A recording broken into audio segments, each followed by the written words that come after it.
How on earth could Jabra improve my favorite total wireless earbuds with an update? That's the 65Ts here. Well, I'm going to show you what they did with the new Jabra Elite 75Ts next. Hands on Tech is brought to you from LastPass Studios. Keeping passwords on notes or spreadsheets doesn't work anymore. LastPass easily keeps track and creates unique passwords for every site you visit. Visit lastpass.com/twit. This is Twit.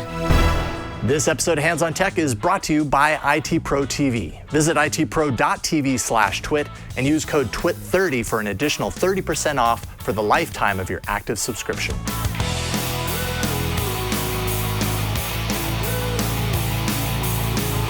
Welcome to Hands on Tech. I'm Jason Howell, and I am psyched for this review because it's been a long time coming. I've used the Jabra Elite 65T true wireless earphones for a few years now, and really I can't stop recommending them. They sound great, they're incredibly comfortable, at least to my ears, they're lightweight, they last forever on a charge, fully functional with smart assistant capabilities and audio pass-through, and they support Bluetooth 5.0. And by the way, you can still buy them for around $150. But Jabra recently released the successor to this popular model. That's the Jabra Elite 75Ts. This upgrade runs $180, so it's a $30 bump in price. But they're worth it to my ears, especially when the previous model is still available and still as good as it ever was. So we're going to compare the two and see if it's enough of a bump for you to make that price difference. Let's take a look. So let's start off with the design here of the earphones themselves. So on the left you have the 65Ts, the older model, on the right these 75Ts. And you can kind of see right off the top, Jabra moved the microphone to the right of the 75Ts here. On the 65T, you've got it on this little extension arm. On the 75Ts, it's removed entirely and it's moved down to the bottom. So that allows for a shrinking of the actual earphone. They were able to shrink this down 20% smaller, and it's actually even lighter as a result. Overall, I would say the body fits even better into the ear. It's got a smaller kind of fit to it. In size, and it just drops in nice and snug. You got to really be okay with the fact that the silicone tip goes into your ear canal. I don't mind that, but I understand how some people don't really appreciate that form factor. For me though, it works for me. It's got a nice snug fit. The box does include 3 ear tip sets, so you can find the right one. And they are indeed more comfortable, less weight pulling them down when they are in your ear. They even stay put, at least did for me, through plenty of workouts, lots of movement, running, jogging, even yard work, raking leaves, all that kind of stuff. Never jostled out of my ear, which is good. Along that line of thought, IP55 certified, which means these are dust and water resistant, which is not as much as you would get on the active versions of these. It's not sweat proof, in other words. So the Jabra Elite Active 75T has a higher IP57 rating, but they also cost $200. These are not those, so keep that in mind. If you think you're gonna be sweating all over your earphones, maybe that's something to consider. Now, buttons.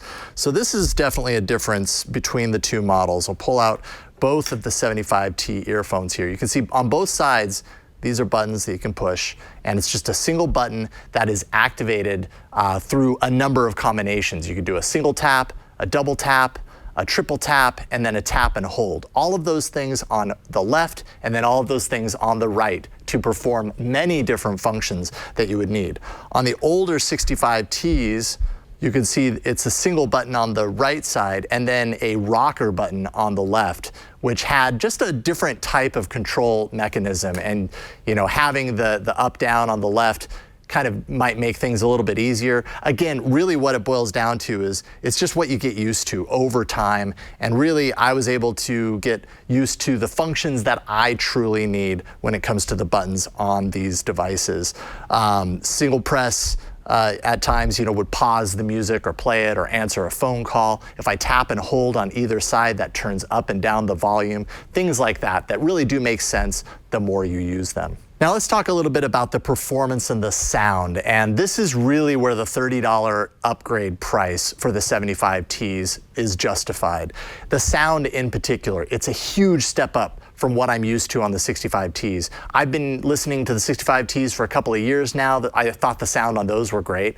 And then I put on some dance music there and then moved it over to the Elite 75Ts. And I mean, the improvement was dramatic. The low end especially, if you really like a lot of low end coming through and you want a nice seal through the silicone tips that kind of locks that low end into place, you're going to get that out of the Elite 75Ts. Just a huge improvement. Also, the highs are a little bit crisper, and I would say just presence in general on the 75Ts are just really outstanding. Totally justifies the $30 price difference.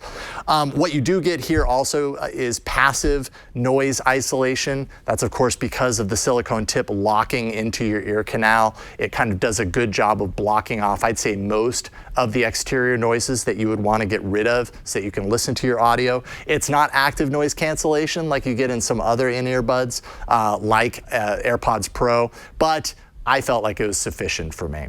A couple of other features to point out here. If you keep your left bud in the case and you only have your right bud in your ear, it plays all of the audio in mono. So you do get a mono playback on that earbud, which is nice for like one ear podcast listening, that sort of thing. Also, on-ear detection. It actually detects when it's in your ear. So if someone walks up to you and wants to talk to you, for example, pull that out of your ear, your music or your podcast, whatever happens to be playing, pauses immediately. And then the second you put this back into your ear canal, it resumes playing. And it did it flawlessly. I tried this many times and it always worked exactly as expected.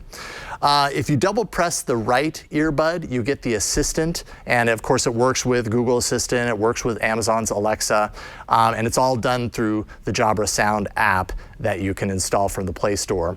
And I would say that was a little iffy. Like, it worked with Assistant, but sometimes like I'd double tap and I'd literally wait like 5 seconds for the chime to ring so that I could actually issue a command. So really a little slow, although it worked. In the end, it wasn't ideal. Now, call quality, I've made a number of calls with these earbuds. I haven't had any problems. I know I've read online that other people have had issues with low volume and that sort of stuff. That didn't bug me, so I don't know if I got a later model. People tell me they sound great on the other end. I can hear them and feel like I'm being heard. So call quality, I'm very happy with it.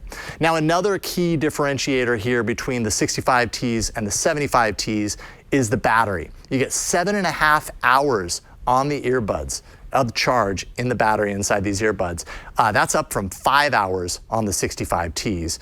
And you also get this new charging case, which, as you can see, compared to the 65T's charging case, is smaller, it's slimmer, it's way more pocketable. It also happens to have USB-C charging as opposed to the micro USB charger on the 65T's case. And the new charging case adds 20.5 hours, up from 15 hours on the 65T. So when you're talking about extra battery life on these earphones, you're getting a lot out of the Elite 75Ts. And one more thing to note about this case that's really nice. On the 65Ts, you just set the earphones in there and hope that they stay. On the 75Ts, they snap in there. There's a nice magnetic pull that clicks it right into place, so it makes it easy to just drop in and go. So in the end, is it worth the $30 premium over the older 65Ts? In my opinion, if you hadn't guessed, yes, it is. The extra battery life, the slimmer, more comfortable fit, and man, the sound improvement for music especially is really apparent, especially when you compare them side by side like I have. The Jabra Elite 75Ts are my new favorites in the true wireless earphone category of devices. I might never take them out of my ears, except for right now, obviously. I'm Jason Howell, and you can catch me reviewing all sorts of tech on All About Android, Hands on Android, and of course Hands on Tech on the twit.tv network. This episode of Hands on Tech is brought to you by IT Pro TV. IT Pro TV has made learning IT and finishing IT certifications possible. Students are able to learn quickly and at their own pace. Right now, with the travel restrictions or the hesitation to attend group functions, it's the perfect time to take your courses online with IT Pro TV. Go to itpro.tv/twit and use code TWIT30 for an additional 30% off for the lifetime of your active subscription. That's itpro.tv/twit, code TWIT30. IT Pro TV, build or expand your IT career and enjoy the journey. Keep up with all the hottest tech news and gadgets. Visit twit.tv. There you'll be able to find and subscribe to all our tech shows. Thanks for watching Hands on Tech.